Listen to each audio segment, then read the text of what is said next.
The fire in the reading room had burned down to embers by the time the Duke of Ashmore declined his fourth introduction of the evening. He had not been rude about it. He never was. He simply turned his head a precise degree away from Lady Harcastle's pointed gesture, lifted his glass of claret, and allowed the conversation around him to continue without him, a skill he had refined over 14 years of seasons he had never wanted to attend. "You are wasting an extraordinary opportunity," his grandmother said from the chair beside him. The Dowager Duchess of Ashmore was 71 years old and had never wasted an opportunity in her life. She regarded the assembled company of the Whitmore Library Soiree with the focused attention of a general surveying terrain. "I am conserving energy," he said. "You are being impossible." She tapped his arm with her fan. "Lady Harcastle's niece is perfectly charming." "Lady Harcastle's niece is 20 years old and has spoken of nothing but her watercolors for 40 minutes. You could have redirected the conversation." "I could have left the room." He glanced toward the door. "I still could." His grandmother made a sound that was not quite a sigh and not quite a reprimand, but occupied the territory between them with authority. "Caspian, you are 34 years old. You have avoided every woman I have placed in your path for 3 consecutive seasons. At some point you must—" "There," he said. His grandmother stopped. "I beg your pardon?" But he was no longer listening. His eyes had found the window alcove on the far side of the room, the one half hidden behind a curtain of heavy brocade, the one where the lamp burned brightest because it was nearest the street, and no one ever sat there because the draught was considerable and the view was only the pavement below. Someone was sitting there, a young woman, perhaps 23, perhaps 24, in a gown of deep green that was not fashionable. The cut was 2 seasons behind and the color too muted for current taste, but that suited her in a way that fashionable things rarely suited anyone. She had a book open in her lap. She also had, inexplicably, a small pot of ink and a fine-tipped pen, and she was writing in it. Not reading, writing. With the focused expression of someone who had forgotten entirely that she was at a party. She paused, tilted the book toward the light, frowned at something, and crossed a line out. Something happened in Caspian's chest that he had not felt in a very long time. "Who is that?" he asked. His grandmother followed his gaze. Her expression shifted, something careful and pleased that she tried to suppress and failed. "That," she said, "is Miss Eliza Vane. Her father is Sir Edmund Vane of Wiltshire. She arrived in London 3 weeks ago to assist with the cataloguing of Lord Whitmore's library." A pause. "She is here tonight because she was invited, which I suspect she forgot, and she appears to have brought her work with her." "She is correcting a book plate," Caspian said. He could see it now, the small printed label inside the front cover, the ink she was using to correct some error of lettering that would have been invisible to anyone who was not looking for it. "She is," his grandmother agreed, "at a soiree in front of 60 people. She hasn't noticed the 60 people. No." His grandmother's voice was very carefully neutral. "She hasn't." Caspian set down his claret. "You are not going to introduce yourself," his grandmother said. It was not a question. It was a warning dressed as a statement, the kind she deployed when she was trying to prevent herself from hoping. "I am going to introduce myself," he said. The silence behind him, as he crossed the room, was the most eloquent thing his grandmother had ever not said. He was halfway across the floor when he saw it, the thing that stopped him for a moment and then made him walk faster. Lord Whitmore's eldest son, Gerald, had positioned himself near the alcove. He was 26, handsome in a careless way, and was saying something to the young woman with the book that made her expression go very still, not offended, not frightened, something worse, the practiced stillness of someone who had learned to wait out unpleasantness without reaction. Hardly appropriate for a guest to be working, Gerald was saying, his voice carrying the particular amusement of someone who knows they have an audience. Two of his friends stood nearby watching. One wonders what Lord Whitmore is paying you for, if the work spills over into the evenings. The young woman, Miss Vane, closed her book with deliberate care. One wonders many things, she said, but I find it is generally more productive to wonder about one's own business. Gerald's smile sharpened. She has opinions. Most people do, she said, not all of them worth sharing. One of his friends laughed. Gerald's smile went cold. Caspian arrived at the alcove. He did not announce himself. He did not clear his throat. He simply stepped into the space between Gerald and the window seat, turned to face Miss Vane, and said, "Miss Vane, I apologize for the interruption. I understand you are in the middle of something. I wondered if I might trouble you for a moment of your time." The effect on Gerald was immediate and gratifying. The young man's expression shifted through several stages: surprise, recognition, a rapid recalculation of the social mathematics, before settling on a stiff smile. "Ashmore," he said. "I didn't realize you were acquainted." "We weren't," Caspian said pleasantly, "until this moment." He did not look at Gerald again. Miss Vane was looking at him with an expression he could not immediately categorize. It was not the expression women usually wore when they found themselves addressed by a duke at a party. It was something more cautious than that, more assessing. Her eyes were dark brown, and they were studying him with the same focused attention she had given the bookplate. "Your Grace," she said. Her voice was even. "I'm afraid I don't know what you could want with me." "Your expertise," he said. He nodded toward the book in her lap. "I have a first edition of Pliny's Natural History in my library at Ashmore House. The bookplate is damaged. The lettering on the donor inscription has faded badly. I've been told it may be restorable, but I haven't found anyone who knows how." It was not a lie. It was also not why he had crossed the room. Something shifted in her expression, the caution still present, but underneath it, a flicker of genuine interest that she didn't quite manage to suppress. "Which edition?" she asked. "The Harduini, 1685. Her eyes sharpened. "The 5-volume set?" "The same." She looked at him for another moment, that careful, measuring look, and then she moved her skirt slightly to the left and said, "Sit down, then." Behind him he heard Gerald make a brief, strangled sound and then remove himself from the vicinity. Caspian sat. "You know who I am," she said. It was not a question either. "You are Miss Eliza Vane. You have been cataloguing Lord Whitmore's library for 3 weeks, and you are currently correcting a bookplate that I suspect has been bothering you since you arrived this evening." He paused. "Am I wrong?" "The previous cataloger rendered the donor's name in the wrong typeface," she said, with a feeling that was clearly old and specific. "It has been bothering me since Tuesday. And tonight, you decided to do something about it." "I had the ink with me." She looked down at the small pot in her hand, as though she had only just remembered it. "I may have miscalculated the social context." "I don't think you miscalculated," he said. "I think you simply had a priority." She looked at him again. That look, careful, direct, refusing to be charmed before she had decided whether charm was warranted. He found it extraordinary. He found her, sitting in this draft-ridden alcove with her inkpot and her 2 seasons behind gown, correcting other people's errors at a party.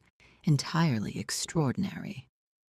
"Most people," she said slowly, "do not come to my defense and then tell me I was right to ignore the party. I am not most people." "No," she agreed. "You are the Duke of Ashmore, who has declined 4 introductions tonight and crossed the room to speak to someone who was not, by any conventional measure, worth crossing the room for." "By whose measure?" She paused. "By whose measure," he repeated, "is correcting a damaged inscription less worth my time than a conversation about watercolors?" The silence that followed was not uncomfortable. It was the silence of someone recalibrating, reconsidering a conclusion they had reached too quickly. "The Hardouini," she said finally. "Is the damage to the ink or the vellum?" "The ink primarily. Some foxing around the edges. That's repairable." She turned the book in her lap over, examining the spine with the automatic attention of someone who thought in terms of paper and binding. "You would need a fine-tipped brush, and iron gall ink mixed to the correct concentration. The technique is meticulous, but not difficult if you have patience." She glanced up. "Do you have patience?" "I have been told I have an excess of it," he said. "Then bring the volume to Whitmore House on Thursday," she said. "I'll look at it." He had not expected that. He wasn't sure what he had expected. More resistance, perhaps, more caution. Not an appointment delivered with the brisk practicality of someone scheduling a repair. "Thursday," he said. "At what hour?" 10 o'clock. The light is best in the morning." He nodded once. She turned back to her bookplate. He understood, with perfect clarity, that he had been dismissed, and that the dismissal was not unkindness but simply the behavior of someone who was finished with a conversation and had work to return to. He stood. He looked at her for a moment longer than was strictly necessary. "Miss Vane," he said. She looked up. "The typeface correction is excellent." Something moved across her face, brief, startled, almost a smile. "Thank you, Your Grace." He walked back across the room. His grandmother was waiting with the expression of someone who had watched the entire exchange and was working very hard not to show how much it had pleased her. "Well," she said. "Thursday," he said. 10 o'clock. His grandmother looked at him for a long moment. Then she picked up her claret and said simply, "Good." He arrived at Whitmore House at 5 minutes to 10 on Thursday morning, which was the most precisely he had been anywhere in 3 years.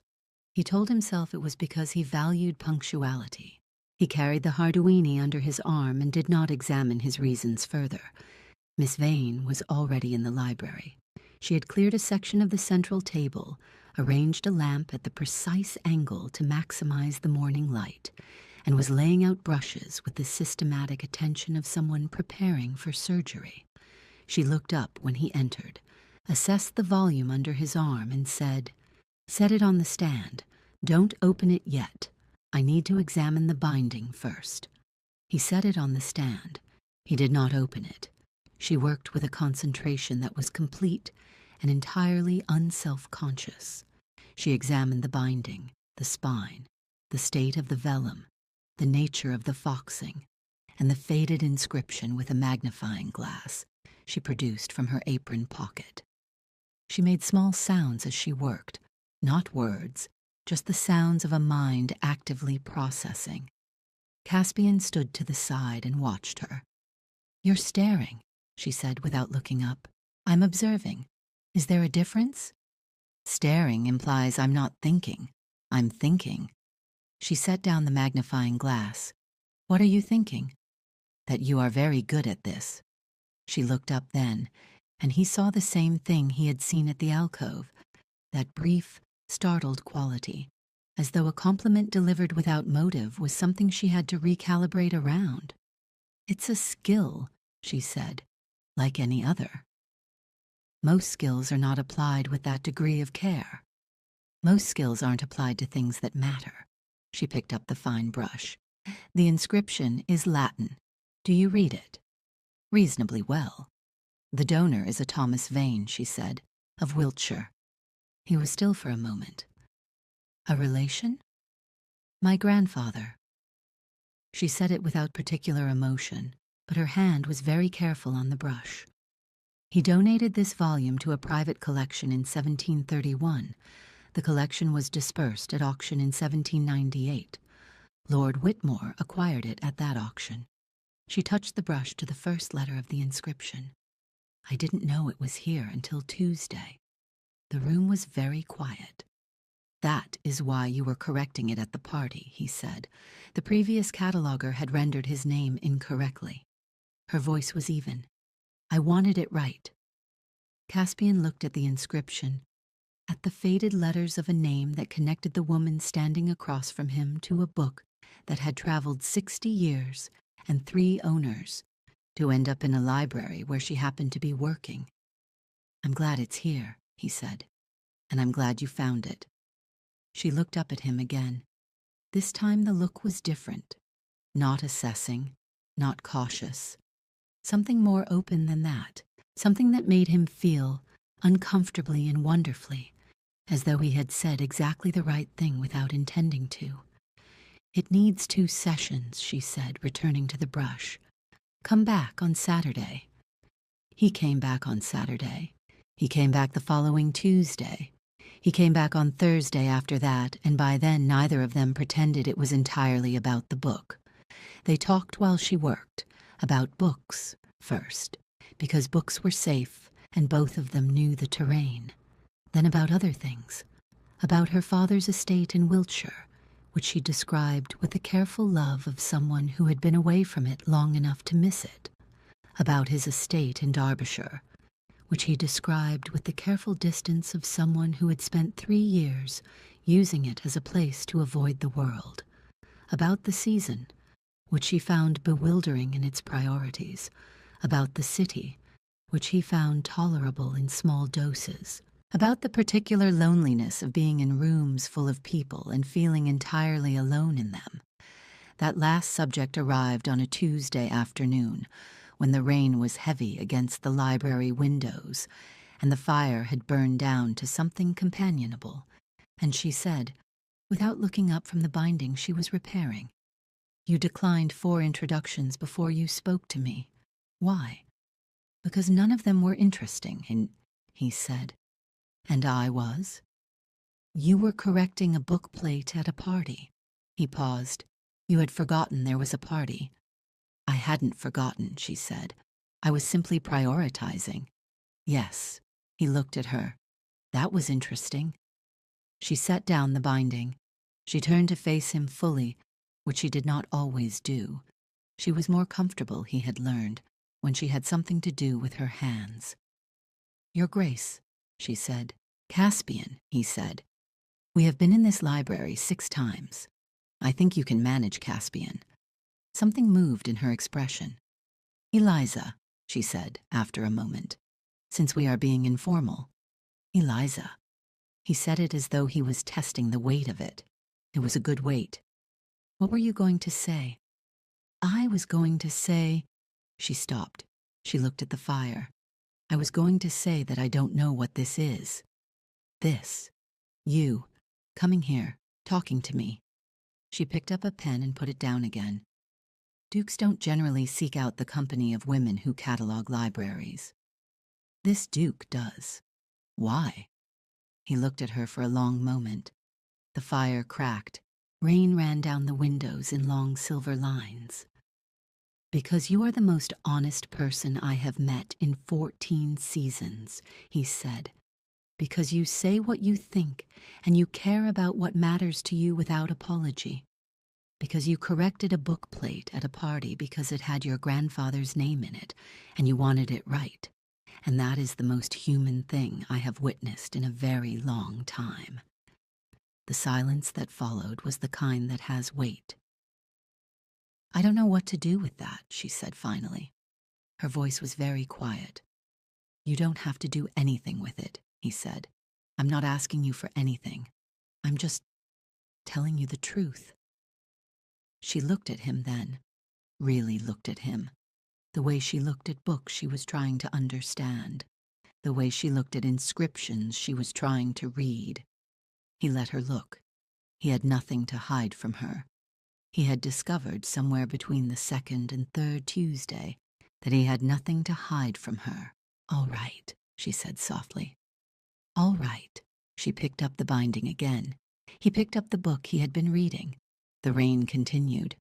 The fire burned. Neither of them said anything else for an hour, and it was the most comfortable hour Caspian had spent in 3 years.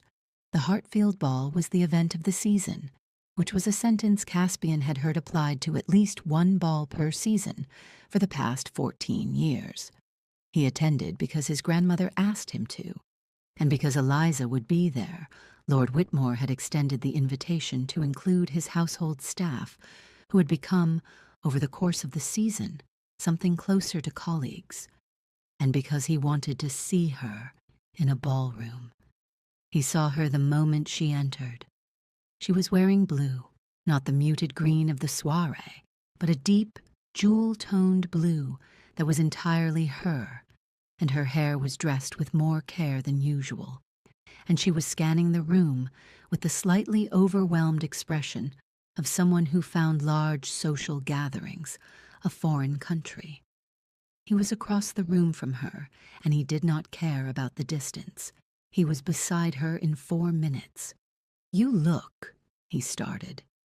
"Terrified," she said. "I look terrified. I haven't been to a ball in 2 years, and I'd forgotten how loud they are." "You look," he said, "like yourself, only more so." She looked at him. That look, the one he had come to know, the one that meant she was deciding whether to trust what she was hearing. "Dance with me," he said. "Your Grace." Caspian. Caspian. His name in her voice did something to him every time. "You are the Duke of Ashmore. If you dance with me, people will talk," he agreed. "They will say the Duke of Ashmore danced with the woman who catalogues Lord Whitmore's library.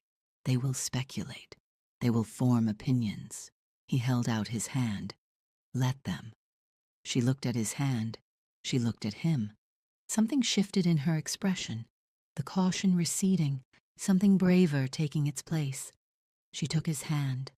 The waltz was everything he had known it would be. She was not a practiced dancer. She told him as much in the first 8 bars, but she moved with the same focused attention she brought to everything, and he was a patient partner, and by the second movement she had stopped counting under her breath and was simply moving with him.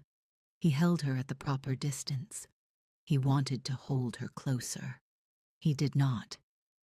"Everyone is looking at us," she said. "Yes. You don't mind." "No."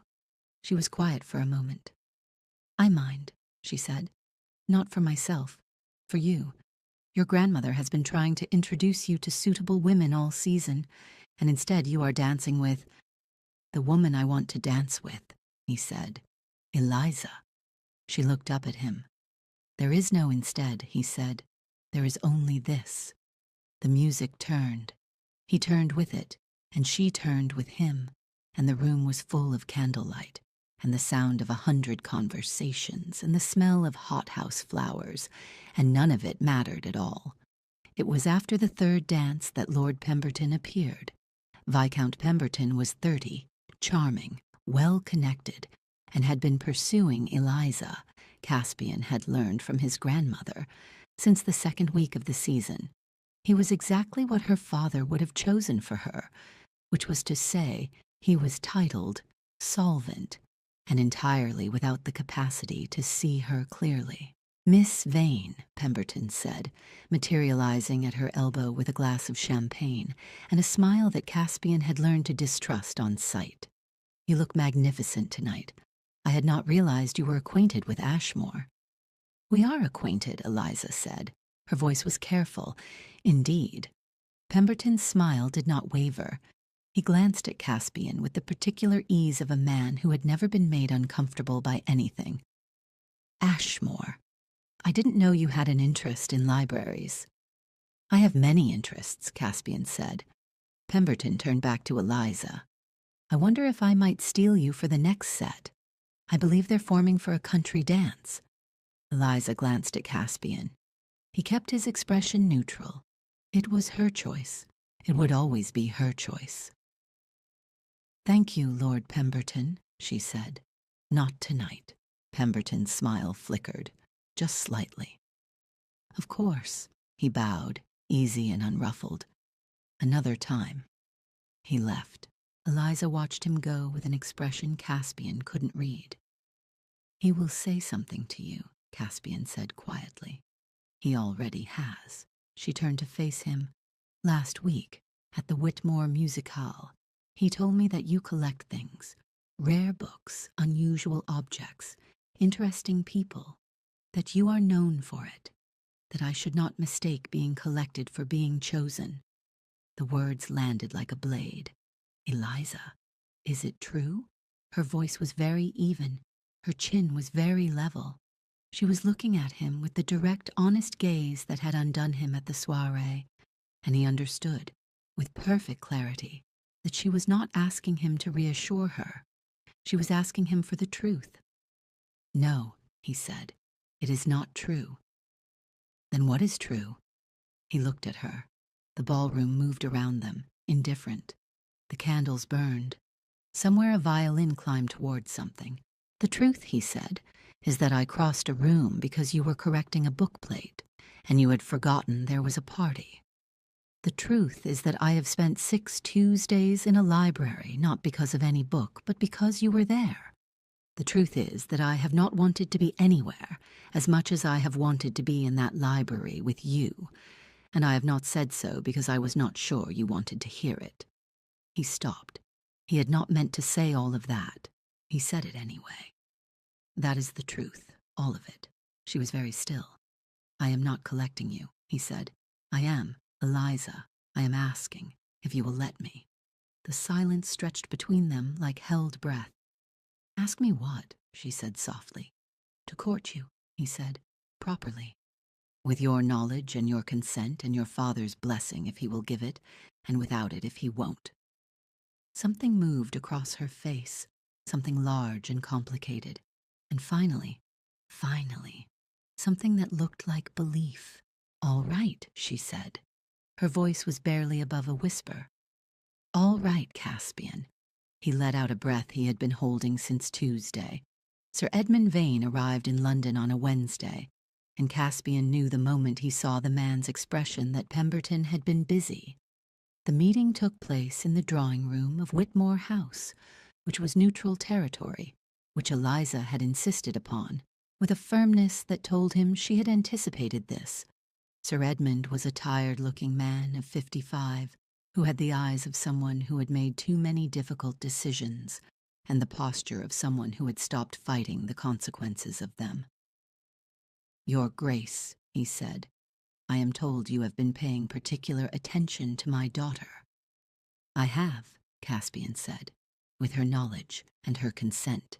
She is not—" Sir Edmund stopped, began again. "Eliza is not what you require, Your Grace.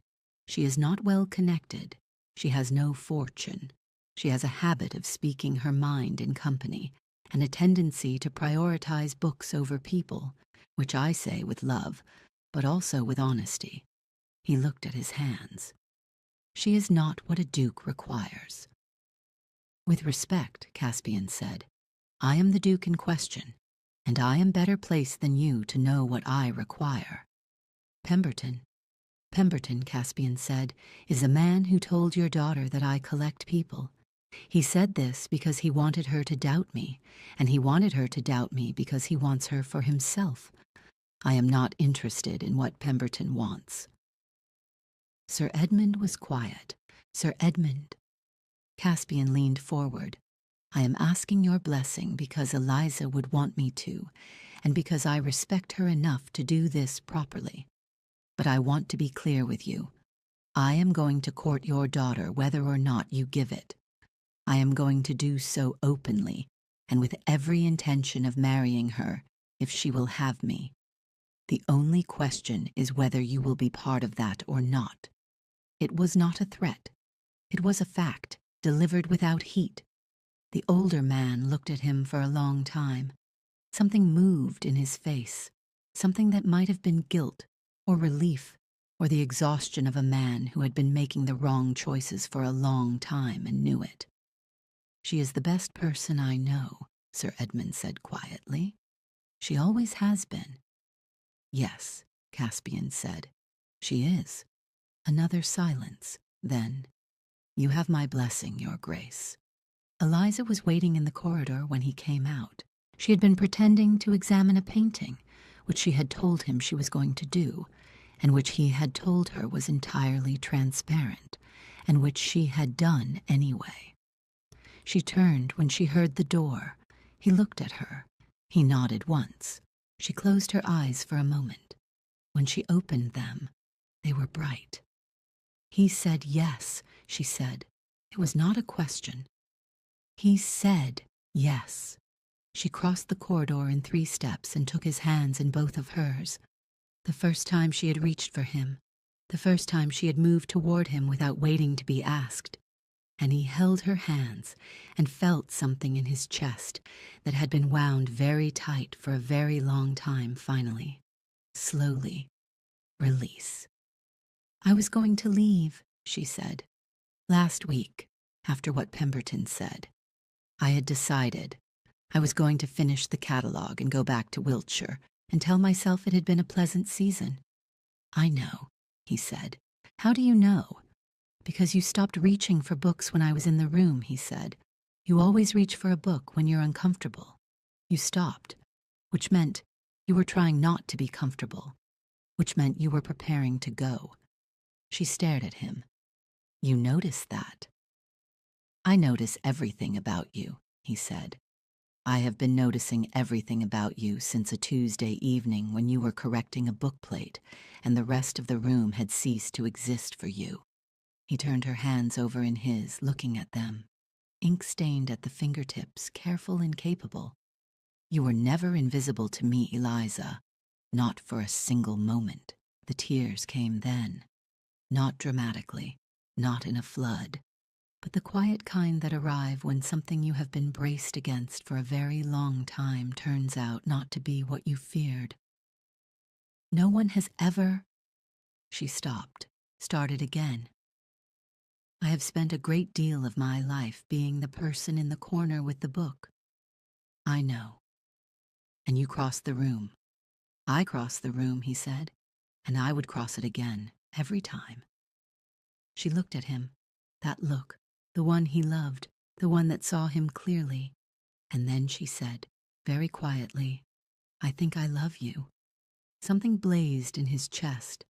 I think, he said, with all the certainty he possessed, that I have loved you since Tuesday.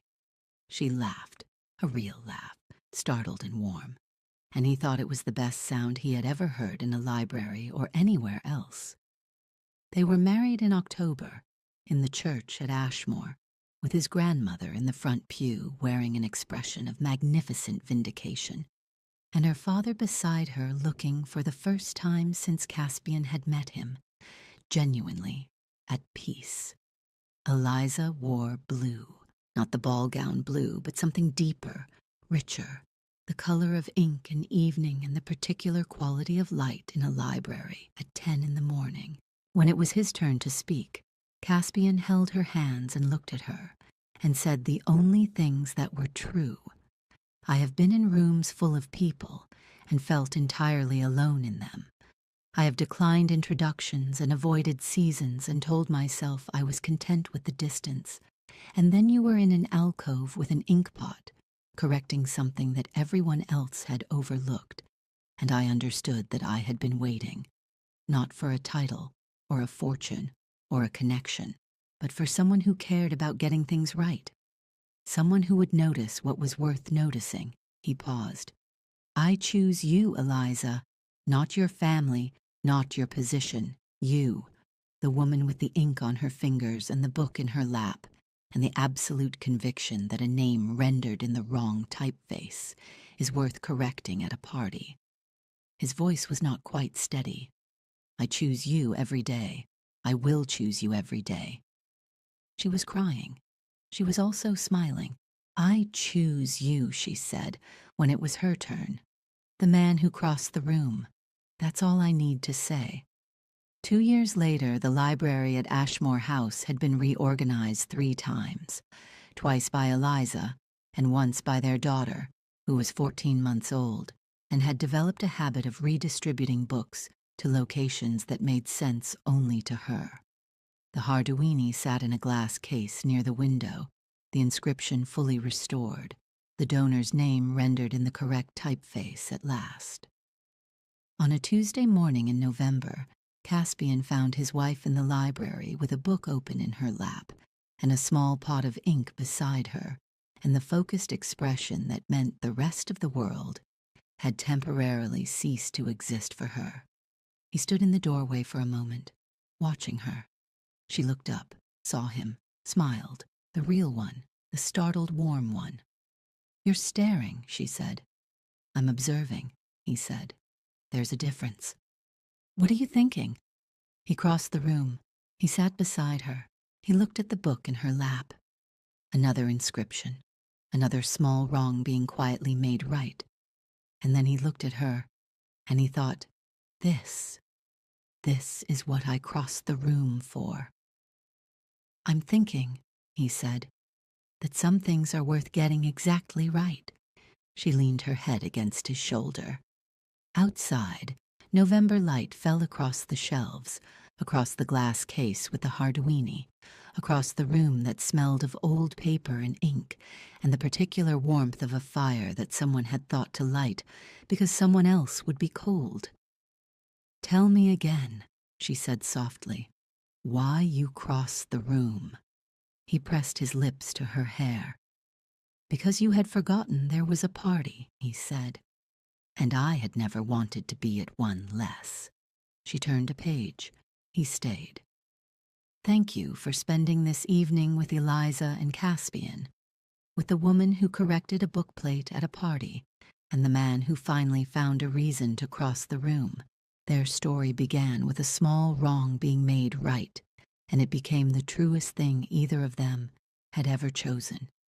If you believe that being seen, really seen, is worth waiting for, subscribe and ring the bell, because there are more impossible loves and more hard-won choices waiting for you here.